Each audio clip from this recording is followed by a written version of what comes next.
Hi everyone.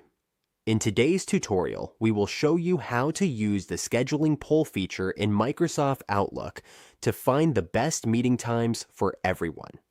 This makes coordinating with multiple participants easier and helps avoid scheduling conflicts. On the Microsoft Outlook dashboard, we just need to click Create Email. Here we can see the email and then click New Email.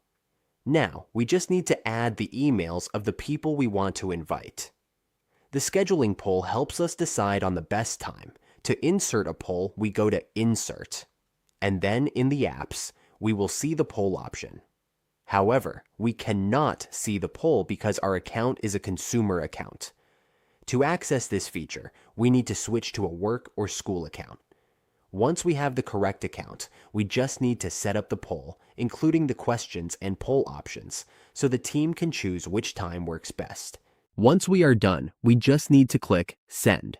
And that is how we create and use a scheduling poll in Microsoft Outlook in just a few simple steps.